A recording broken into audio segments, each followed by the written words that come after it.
Hello everyone, this is Deepti Gupta. मैं आप सभी का अपने चैनल दीप्स लर्निंग हब में स्वागत करती हूँ। Today is women's day and first of all happy women's day to all of you. आज एक अपना छोटा सा सेशन रहेगा। इस सेशन में हम अप्रॉक्स 7 to 8 क्वेश्चंस देखने वाले हैं जो कि आपके एग्ज़ाम में बहुत इम्पॉर्टेंट रहने वाले हैं।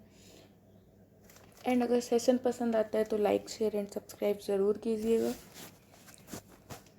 तो आज हम बात करेंगे कुछ क्वेश्चंस की जो कि पेडागॉजी के रहेंगे और आपकी टीचिंग एग्जाम्स में बहुत फ़ायदा देने वाले हैं, ठीक है। और अगर आपको ये एग्ज़ाम में हेल्प करते हैं तो आप सभी अप्रिसिएट ज़रूर कीजिएगा। तो बढ़ते हैं आगे। सबसे पहले मैं कहना चाहूँगी कि वीमेंस डे के लिए एक थॉट बोलना चाहूँगी। It is not easy to be a girl, but a girl is not easy too.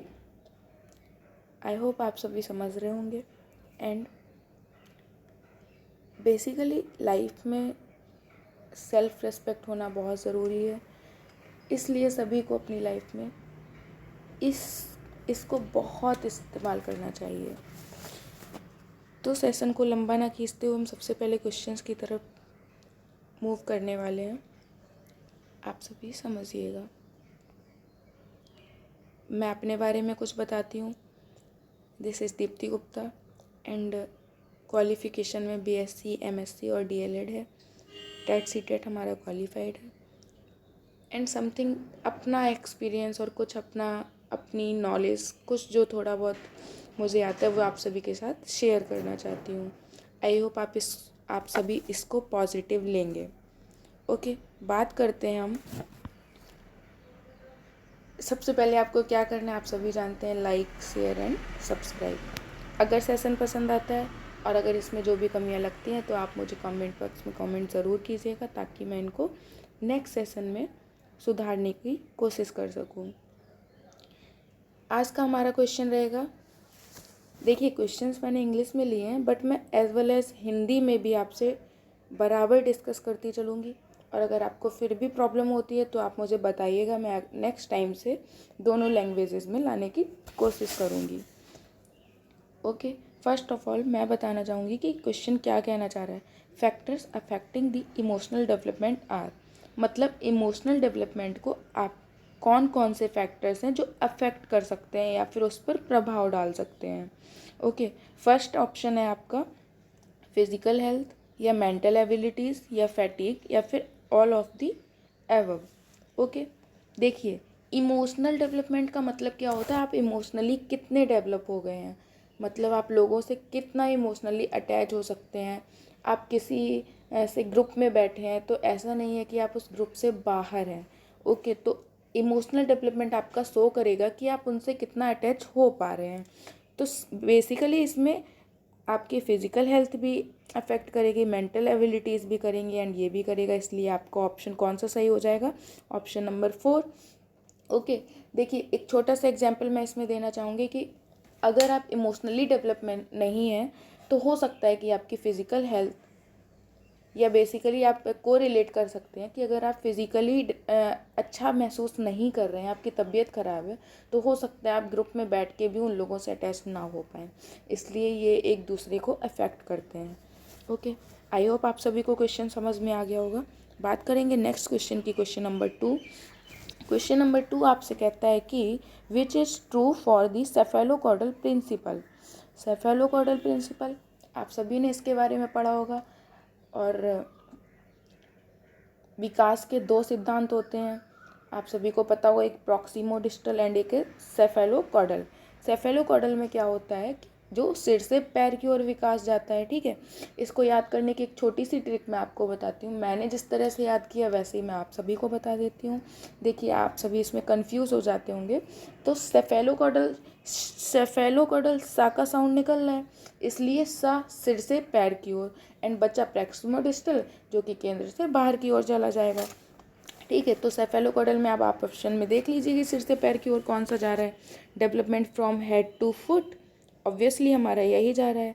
बात करेंगे नेक्स्ट ऑप्शंस की, तो जो कि हमारे मैच नहीं कर रहे हैं, इसलिए आपका ऑप्शन नंबर फर्स्ट यहाँ से सही हो जाएगा। बात करेंगे नेक्स्ट क्वेश्चन की, क्वेश्चन नंबर 3, जो कि आपसे कहता है कि the process of development starts from, मतलब कि विकास की प्रक्रिया कहाँ से प्रारंभ होती है, या फिर डेवलपमेंट की प्रोसेस कहाँ से प्रारंभ होती है। Option number first prenatal period, या फिर बर्थ से, या फिर चाइल्डहुड से, या फिर एडोलेसेंस से। देखिए, सबसे पहले आपको बता दूं कि जो हमारा विकास है ना, वो जब हम माँ के गर्भ में होते हैं, अपनी माँ के गर्भ में होते हैं, जब माँ हमारी प्रेग्नेंट होती है, तभी से हमारा विकास शुरू हो जाता है।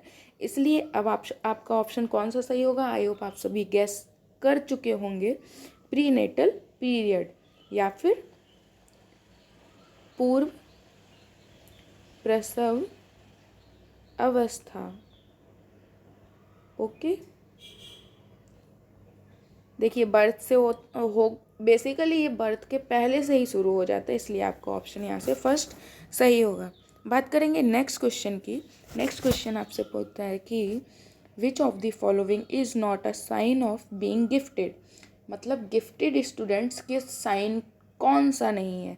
सबसे पहला क्यूरियोसिटी, या क्रिएटिविटी, या फिर पुअर रिलेशनशिप विद पीयर्स, या फिर इंटरेस्ट इन एक्स्ट्रा रीडिंग। देखिए, गिफ्टेड स्टूडेंट्स क्या होते हैं, बेसिकली जो नॉर्मल से अच्छा रिएक्ट करते हैं, और जो गिफ्टेड होंगे वो क्यूरियस भी होंगे चीज़ों को जानने के लिए, समझने के लिए, कुछ नई चीज़ें सीखने के लिए, क्रिएटिव भी होते हैं, कुछ ना कुछ इधर उधर पचड़म करते ही रहते हैं। ठीक है, तो आपका ऑप्शन फर्स्ट भी सही है, सेकंड भी सही है, लेकिन इन्होंने आपसे क्या पूछा, नॉट का पूछा है, और इस वर्ड को आपको बहुत ध्यान में रखना है। ठीक है, और एक आपका इंटरेस्ट इन एक्स्ट्रा रीडिंग, हाँ वो रीडिंग में भी बहुत इंटरेस्ट रखते हैं।